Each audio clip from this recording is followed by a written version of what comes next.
এই কাম বহুতকে দিবলগীয়া আছে তাতে পিছে দিয়াহে হোৱাটো বেলেগক শিক্ষা দিয়াৰ আগতে নিজে অকণমান শিক্ষিত হৈ লোৱাটো ভাল অশিক্ষিত দিয়া শিক্ষা আৰু পগলা কুকুৰে দিয়া কামোৰৰ মাজত বৰ বেছি পাৰ্থক্য নাথাকে আৰু কুকুৰটো কোনে পগলা কৰিছে সেইটো জনা হ'লে ভাল আছিল গৰু ছাগলী কুকুৰ মেকুৰী বেমাৰ ভাল কৰিবলৈ আমিবোৰ ভেটেৰিনেৰী ডক্তৰ নহয় নহয়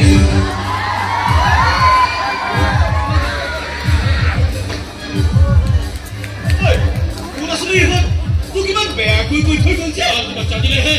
আজিলৈকে ইহঁতে বেয়াটোকে কৈ আহিছে বেয়াটোকে কৰি আহিছে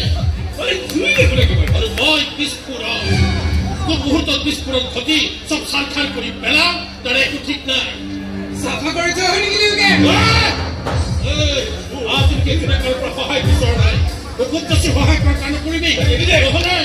তোৰ ডিঙিটো কাটি তই কচাই খানা ওলো নাই খাওঁ যদি গাড়ীখন লৈ আহিবি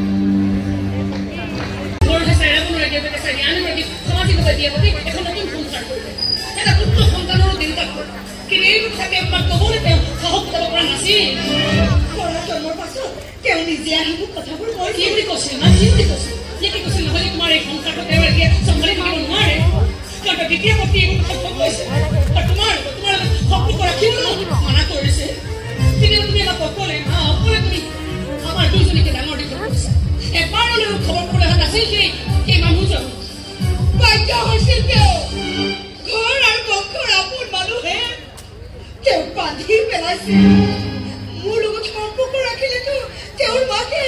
বিষ খাম বুলিও কৈছিল আৰু এতিয়া নতুনকে তেওঁ আমাৰ ইয়ালৈ আহিবলৈ গৈছে কাৰণ নিজৰ ঘৰখনত তেওঁ এতিয়া আপোন বুলিবলৈ কোনো নাইকিয়া হ'ল তেওঁ বৰ কষ্টত আছে আৰু তুমি মা আমি কিমান সুখত আছো মা তুমি কিমান দিন তুমি মনে মনে অকলে তুমি চাকৰি পেলাইছা কিমান দিন আমি বুলি মনে মাত্ৰ এবাৰ আমি তুমিও যদি সমাজখনক দেখুৱাই আমি হাঁহিব পাৰিছো মা এটা নিমিলা হিচাপ মা এটা নিমিলা যিমানে তুমি মিলাই থাকিবলৈ চেষ্টা নকৰা এই কোনো ৰিজাল্ট নাই জানা সেই নিমিলা হিচাপবোৰ মিলাই থাকিবলৈ গ'লে জীৱনৰ বাকী অংকবোৰো অমিল হৈ যোৱাৰ ভয় থাকে